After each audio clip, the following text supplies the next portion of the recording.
Hello and welcome to the Scottish History Podcast. I'm Chris. And I'm Peter. In this episode, we're going to be exploring the life of a fiery and influential figure in the Scottish Reformation. He's one of those guys who pops up in any general history, and he usually occupies a couple paragraphs relating to the Reformation or Mary Queen of Scots. Episode 9 of the podcast is committed to a guy named John Knox, who once wrote, quote, "Here I know it shall be objected, that I require of you a thing most unreasonable, that you should call your religion into doubt, which has been approved and established by so long continuance, and by the consent of so many men before you." End quote. For Knox, the stakes were extremely high. Individuals and society needed to get into alignment with what he and his fellow Protestants saw as the correct approach to religion. So this was a man to whom the Word of God was all, and this conviction would see him lead the charge in the Scottish Reformation. John Knox was a preacher and a revolutionary, born in East Lothian around 1515, and by the time he passed away in 1572, he had travelled Europe, raised 2 families, and through his writing, resistance, perseverance and leadership helped transform Scotland's relationship with religion and the monarch. Knox was a controversial person. All the history books wrestle with weighing his contributions and positive qualities against the likes of his skills at general vitriol and his opinions of women. As he once wrote on the subject of women being in power, quote, "Wherever so women bear dominion, there the people must be disordered, living and abounding in all intemperance, given to pride, excess, and vanity, and finally, in the end, they must come to confusion and ruin." End quote. He wrestled with doubts and had to exercise true courage to stay committed to what he understood as a public good, that is, establishing Protestantism as Scotland's official religion. And in the process of doing that, he contributed to the establishment of the Church of Scotland, known as the Kirk, and he helped cultivate some democratic principles, ideas like limited government, and notions of universal natural laws, which are above even kings and queens. A contemporary critic named Peter Frerin once wrote, quote, "No queen in her kingdom can ought to sit fast, if Knox or Goodman's books blow any true blast." End quote. Knox was part of a European-wide movement known as the Reformation. This is one of those heavyweight concepts, alongside ideas like the agricultural revolution, the Renaissance, the Enlightenment, and the Industrial Revolution. There are debates about what the Reformation truly was and where emphasis should be placed. Part of trying to understand Knox is trying to understand the Reformation. Here's our own approach to the event. The Reformation was a challenge to the role of the Catholic Church in Europe at the time. The Church was a hugely important institution. It was the education, welfare, and legal systems all wrapped up into one, and in 1500 it stretched right across Western Europe. There was no Church of Scotland, or England, or France. Only the Catholic Church in Scotland, England, and France. In sheer day-to-day affairs, the Church was more important than the Crown. Most of the taxes you would be paying would have been bound for Church investment. This commitment of resources is why those towering stone-built cathedrals rose up out of medieval towns. The church was a priority, and this was because the spiritual life of people was a top priority. The concerns of religious doctrine turn up again and again in European history, and it can seem bewildering to a modern person. Why was owning and reading a Bible translated into English illegal? William Tyndale, who wrote a translation, was executed by the church for this. Why was Catholic Mass made illegal in Scotland after 1560? How is it that a person's religious beliefs could merit so much intervention? Why not let just people do their own thing? For most pre-modern people, their spiritual life was a reality. Damaging someone's spiritual life could be like stealing someone's car today. Your actions, sin and virtue, impacted your potential for entering heaven, sort of like a retirement fund. You save and invest, and you enjoy a pleasant retirement. If you are faithful, live with virtue, and honor the church, you enjoy a pleasant afterlife. In pre-Reformation Europe, the institution which managed your hopes for the afterlife was the Catholic Church, and you did your bit by honoring a range of traditions. You did things like attend Mass, do good works like charity, go on pilgrimage, go on crusade, honor saints, and donate money to the church. On the other hand, if you fell out of line with church values, you could, in extreme cases, be excommunicated. That is, you would be cast out of Christendom. That would be the spiritual equivalent of having your afterlife retirement fund confiscated. The Reformation developed out of a debate over what the correct path to spiritual salvation was. And again, using this business analogy, it's almost like it was a new business model for making your spiritual retirement fund actually flourish. The Protestants were going to argue that the Catholic Church model was wrong and that people were misinvesting their spiritual energies through the church. Thinkers like Martin Luther, John Calvin, and John Knox reinterpreted the Bible and argued that the official Catholic Church, the most powerful institution of the day, had it wrong. They argued that much of church tradition, things like the Mass, good works, and excommunication, was out of alignment with what the scriptures actually said. A lot of you know Martin Luther, and some of the books that initially expressed these ideas were things like his Resolutions Concerning the Virtue of Indulgences. And indulgences was the idea that if you committed a sin, you could go to the church and you could pay money and be absolved of your sins. Martin Luther said, dudes, no, like this isn't in the actual scriptures. You can't buy your way out of sins. Another one of his works was something called Sermon on the Validity of Excommunication. Again, that was another part of the official church then. The idea that if you did something wrong, then the Catholic Church could kick you out of the church. And Martin Luther was saying, no, only actual, only heaven can do that. You guys don't have the authority to do that. And it's almost like the Catholic Church has all these investment options which are just leading nowhere. And Martin Luther's coming out and saying, you guys know this investment plan is just totally wrong. You shouldn't be wasting your time with this. If anything, it's a sin. So for a person committed to the welfare of their eternal soul, an assault on the story behind the church was a big deal. Knox might have wrestled with feelings of guilt and fear at first. If the church has it wrong, what happens to my soul if I keep going with this? I can't just ignore it. And if you believe that the spiritual welfare of the public was at risk, then you might have felt compelled to take action in reforming the church. And this is what he set out to do. That personal, spiritual dimension was just one element of the Reformation. The worldly ambitions of aristocrats and monarchs for church lands and finance was another.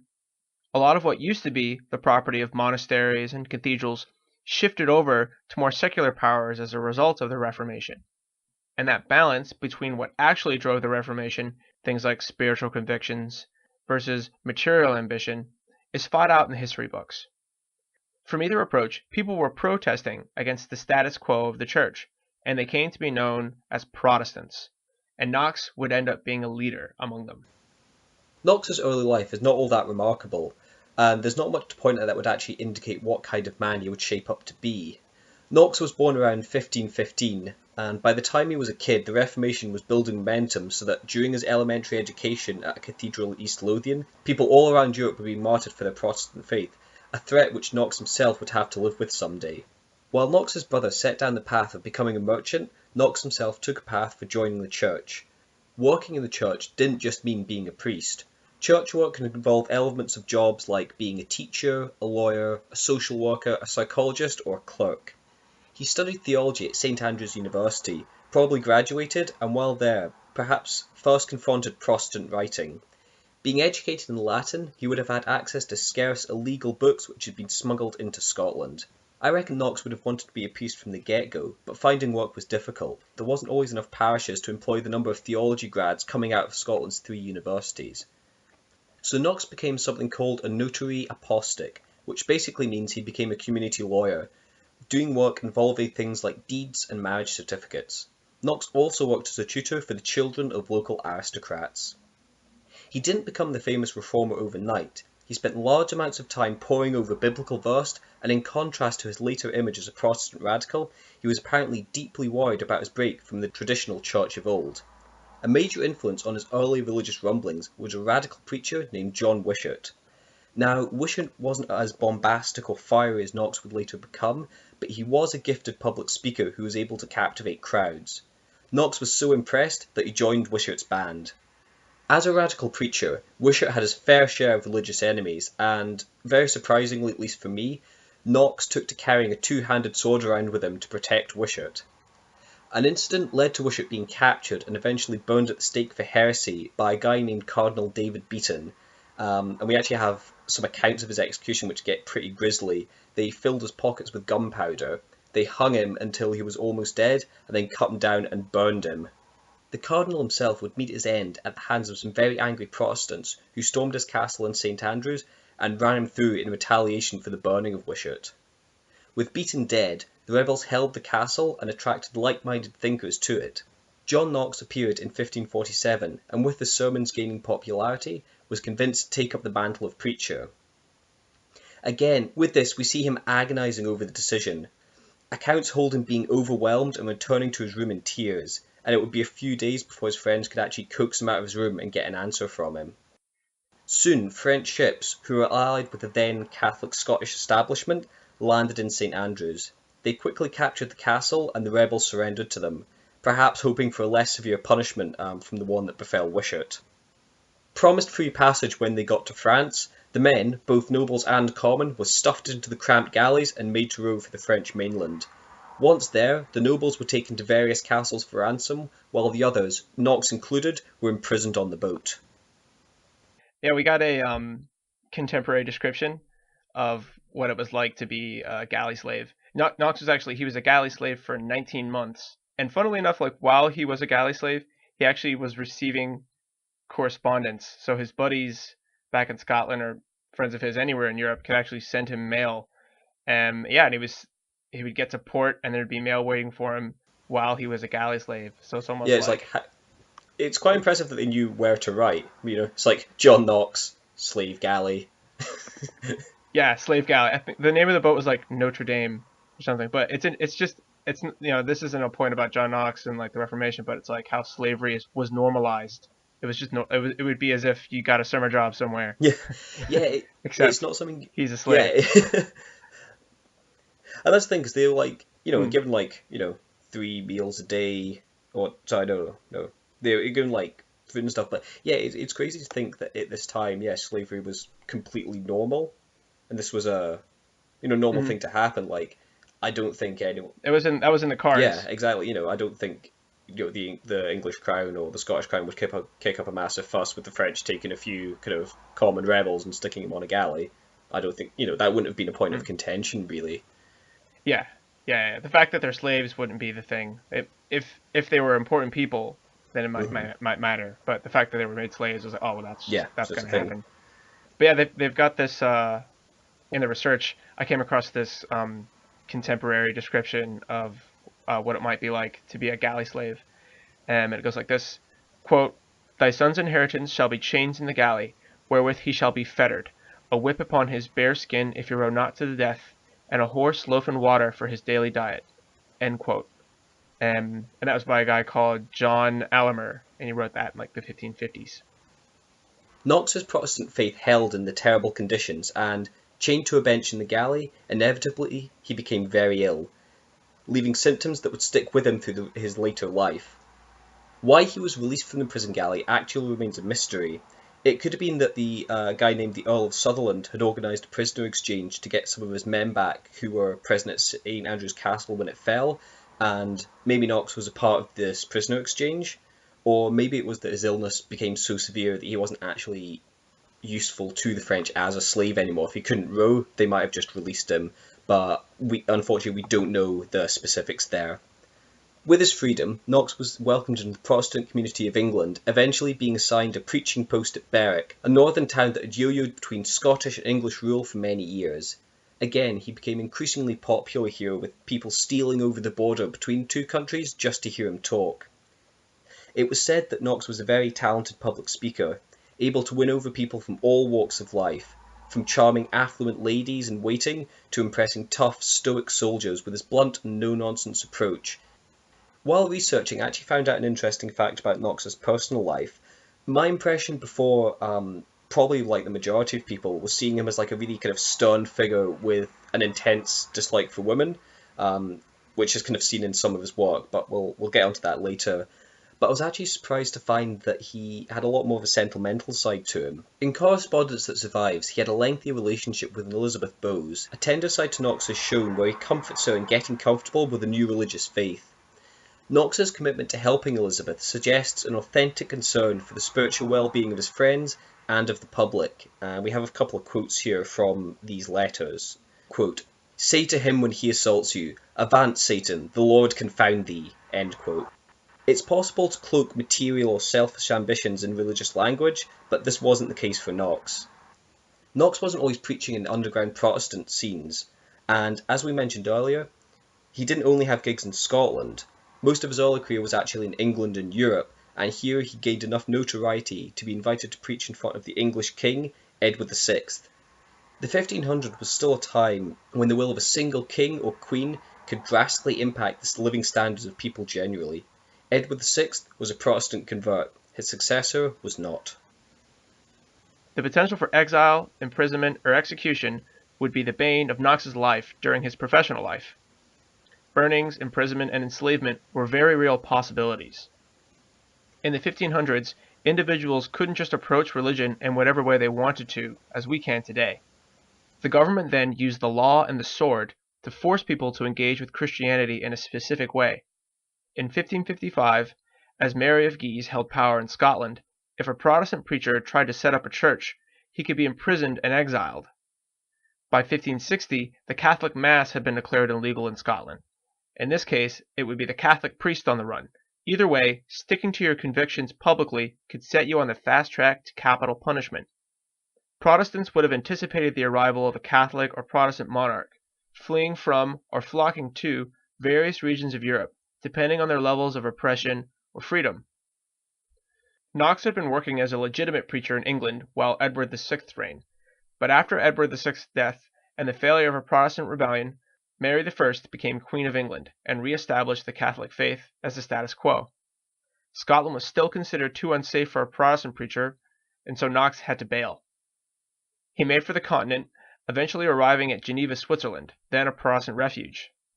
In Geneva, Knox found inspiration that had a profound effect on shaping his Reformation views.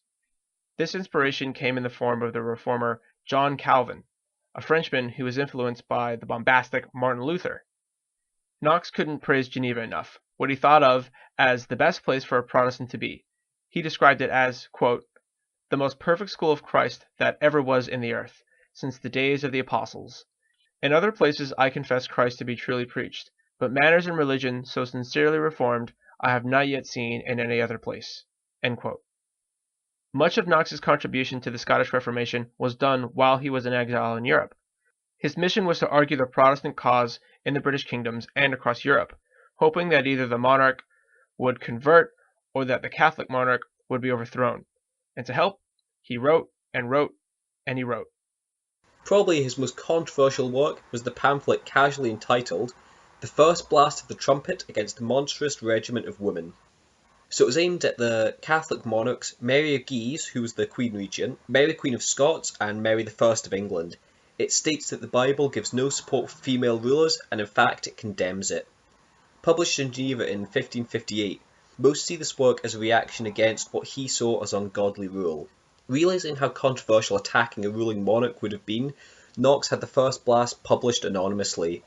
And we've got a quote here from Knox kind of defending himself. It's basically... Yeah, this bit, it when I was reading the first blast, it just came across as, it was a kind of comic. He set himself up, he was like a preemptive strike against anyone who called him out for not putting it... For not public... Yeah, he didn't put his name on it. It's like, just in case any of you think I'm a chicken. Yeah. Like, basically...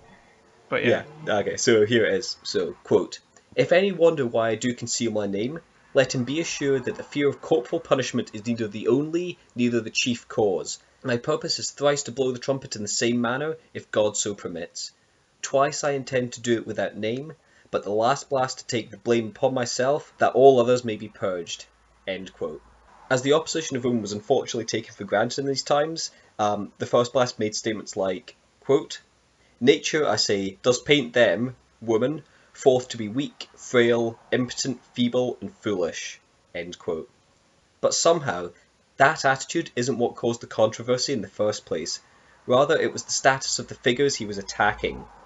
Saying that people could revolt was what made him controversial. Even John Calvin in Geneva thought he'd gone too far. But Knox is arguing that there is a space where revolt can be justified, and that was seen as the radical idea. Some historians have claimed that the first blast should not be seen as an attack on women in general, as it was only aimed at the Marys of Scotland and England. I imagine that most people today would take issue with that. Clearly the first blast is a strike for Knox in the modern world, even in his own time it was. But for one reason, in 1558, the concepts of justified rebellion instead of two in 2015, which is rebellion and misogyny. Another of his works was the Letter to the Commonality of Scotland, which suggested that there could be moments when subjects might actually have a duty to rebel, let alone the right to. If the Commonwealth was being injured by a monarch's unfit rule, say the ruler made the people be Catholic, and also perhaps say she was a woman, then for Knox, the nobility would have a responsibility to lead the people in revolt. And if the nobility failed to take action, then even the people themselves could be justified in taking up arms in defense of the higher law, in this case of the Protestant faith. As I see it, the radical contribution here is the idea that law is out there, it's in the ether. So you get this sense that the king is a caretaker, he's a steward for the country, and not a divinely ordained ruler. It's radical stuff, and maybe sort of a distant relative of ideas like constitutional government, things like the Bill of Rights in the US. Andrew Melville would later express this in his own way when he lectured to a young James VI that, quote, "There is two kings and two kingdoms in Scotland. There is Jesus Christ the King, and his kingdom the Kirk, whose subject King James VI is, and whose kingdom not a king, nor a lord, nor a head, but a member." End quote. So yeah, it's this really interesting idea where the king becomes, so later, like, I mean, in the way I see it, like, you get, like, the, like, American president, he's like, you're supposed to be first among equals. And this idea starts to develop where, like, right across society, like, we are all equal before the law. And Andrew Melville's arguing that, like, there's the universal higher law of, like, of heaven, and even the king is subject to that. And there's this really cool equality to it. So yeah, John Knox is part of building that whole approach to government and, like, public law. So yeah, pretty cool. Knox would return to Scotland in 1559 after being invited by Protestant activists, and he was reluctant to go. Knox by then was all set in Geneva with plenty of work to do and a family to raise. But, committed to the cause of a reformed church, he felt it was his duty to make the trip. Eventually arriving in Scotland, he began to preach throughout the country, traveling between the homes of supporters, inspiring and explaining the new doctrine. All the while, tension built between a Catholic Scottish establishment and a growing and active Protestant minority. One of the most iconic scenes of the Reformation for me is the sacking of the Abbey in the town of Perth. Those of you who have listened to our episode on Stone of Destiny remember that Perth is actually where I'm from, so I can stand kind of at the very site that this happened and really kind of visualise what was going on. So at this point in the story, Knox is actually an outlaw, and he's in the church and he gives this ferocious sermon, attacking kind of Catholicism and all of that.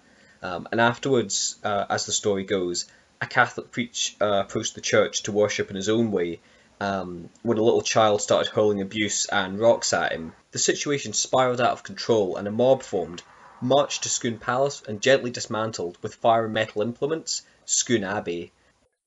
The scorching of Scone Abbey set Protestant rebels in direct conflict with the Scottish government.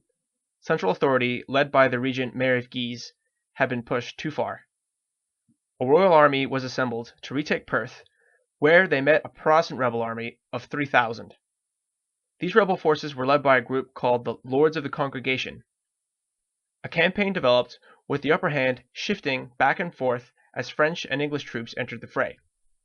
Eventually, the Protestant rebels had the royal forces in check, and on June 10, 1560, the regent Mary of Guise passed away, while under siege in Edinburgh Castle.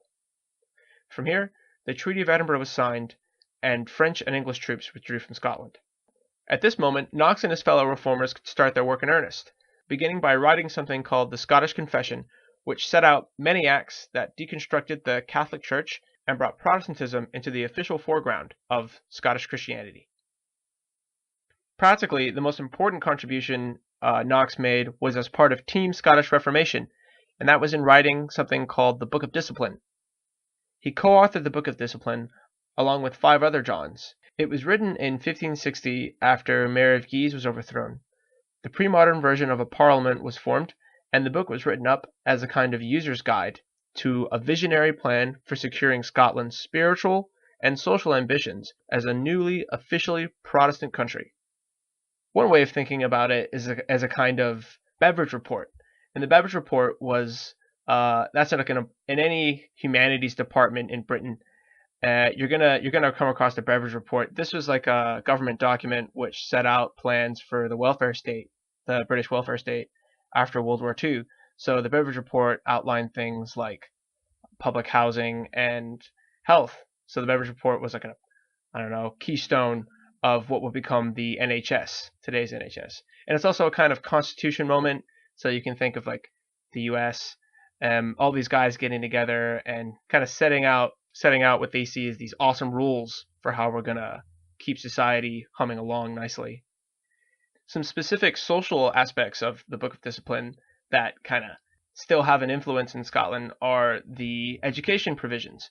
So in the Book of Discipline, one of the points being made is that we need to have everybody learning how to read because with our model of Christianity, every individual is responsible for their relationship with God. And so you got to hit the books, you got to hit the Bible, you got to read, and you're going to have a personal relationship with heaven. And in order to do that, you need to know how to read. Knox continued preaching for the rest of his life, and he died in 1572 surrounded by family and friends. At his funeral, a prominent nobleman said, quote, "Here lieth a man who in his life never feared the face of man, who hath been often threatened with pistol and dagger, and yet hath ended his days in peace and honour." End quote. So the image I had of Knox before and after these episodes are actually quite a lot different. Before I kind of started doing research for the episode, I knew as this like fiery preacher who took on all challenges and arguments with like kind of a furious zeal. So while this was certainly true for some parts of his life, what I actually began to see was this complex man who was weighed down by kind of his own misgivings and sense of inadequacy. And I've actually got a quote from here about why he could never end a friendship. Quote, "I have rather need of all than any hath need of me." End quote. So these are surprising words from a man who seemed to possess supreme self-confidence. This was not a man who was using the church for his own political gain. This was someone who really believed in what he was saying. His genuine want to educate people on their immortal souls has led to the foundation of some of our modern day culture. From a religious standpoint, he was instrumental in securing Presbyterianism as the faith in Scotland rather than Anglicanism. This is why today we have the Church of Scotland in England and not the Church of Britain. I see him as more of a revolutionary figure after this episode. His utter dedication to the cause, a willingness to impart his knowledge on those unsure of the details, and some shocking to some, that he was not opposed to physical violence. Again, this is going back to when he used to carry around the big old two-handed sword to protect Wishart. And as I was going through this, I've thought of a scene from Anchorman. It's at the end when Ron Burgundy's just climbed out of the bear pit, and he like grabs the ladder, and he's like, I hate you, Ron Burgundy. I really hate you, but goddamn, do I respect you. And that's kind of what I have with Knox here. I don't necessarily like the man, but you kind of gotta respect him for standing up for himself, really, standing up for his values and principles. And in getting to know John Knox, as with any person, you get reminded of the common struggles everyone, even leaders of the Scottish Reformation, had to deal with. So there's this another quote from one of Knox's more personable moments, in one of the letters he wrote. He said, quote, "In my youth, mid-age, and now, after many battles, I find nothing in to be but vanity and corruption. For in quietness I am negligent, in trouble impatient, tending to dispersion, and on average I am so carried away with vain fantasies that, alas, O Lord, they withdraw me from my presence of thy majesty." End quote. So this is a guy who's, well, I don't know, maybe it's a cliche, tired point, but it's one of the things I always come across when I study history, and he's just a guy, just another guy. He got carried up, and he took a path, and he made his contribution, but ultimately, just another person, which is I always think that's an interesting thing to come across. After the Reformation, it isn't that everyone in Scotland is Protestant, it's not, and they all lived happily ever after. Tensions between a Protestant and a Catholic approach to Christianity in Scotland would continue well into the future. And it isn't clear that the Reformation was obviously a good thing. There's modern writing lamenting what was lost to the Reformation's victory in Scotland. But either way, I think Knox's story helps us get to grips with a section of Scottish and European history, and it helps us understand how some aspects of modern Scottish life, things like the Church of Scotland, aka the Kirk, and a tradition of public education, have their roots in the past. Alright, cool, that's it. That's this episode. We hope you enjoyed that. So we're just going to rock out the books. Yeah, so the first one I looked at was John Knox, John Knox is his name. John Knox. It's been a long day. So, yeah, sorry. The first book is John Knox by Rosalind Marshall. And this was a really good biography of the guy, really accessible. You know, again, it's not heavy, it's not kind of historically written. It's just a really good narrative of Knox's life, filled with quotes, all that kind of stuff. So that was a really good one that I picked up. And then there's a book called John Knox, Man of Action, with the best title for the books that we explored. And that's by a guy called Roderick Graham. That book was a bit heavier than John Knox. It's actually interesting talking about books by John Knox. They're all called John Knox. The book John Knox is better than John Knox in the following ways. So yeah, John Knox, Man of Action, a little heavier. But yeah, I think it's heavier, but there's also more going on in it. So it's heavier, but for a reason. And then there was The Penguin History of Scotland. We've mentioned it before. That's by tons of authors, and we just read the section that involved the Reformation. And the last one was it's called John Knox. It's by the last one's also called John Knox, and it's by a woman called Jane Dawson, and that one was published very recently. It was published in 2015. So yeah, that's an excellent book. That's the most recent one. So if you're gonna go and buy a book or take one out of the library, John Knox, Jane Dawson is probably the first place to go. The other two are good too. Yeah. Oh, so just to throw in there, there's another one, Scotland, Birth of a Nation by Magnus Magnusson as well. That's kind of like the Penguin history. You know, it's kind of like a general history as well, but there was some sections on Knox, so that was a good one as well, just for a little bit of reference material. It's actually, yeah, it's Story of a Nation, not Birth of a Nation by Magnus Magnusson.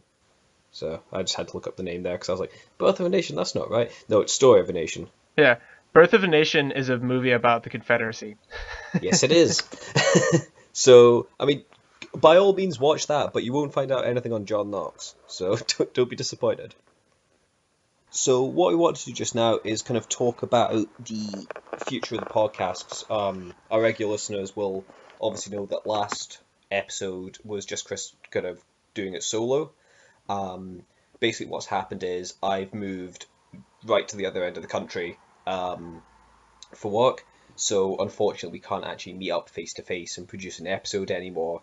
Now this has obviously become, it's slowed down the process a bit, but we've basically run into a bunch of technical problems trying to produce episodes, hence why this one's like 2 months late.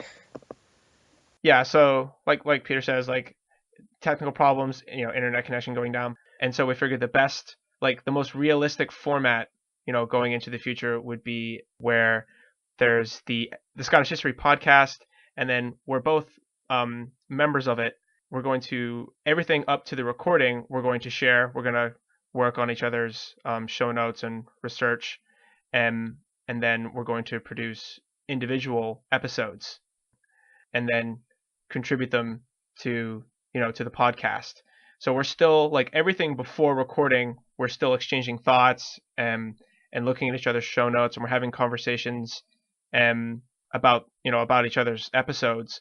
And so yeah, that's how we're gonna work into the future. So it's still a team, but the end product is gonna change into the future.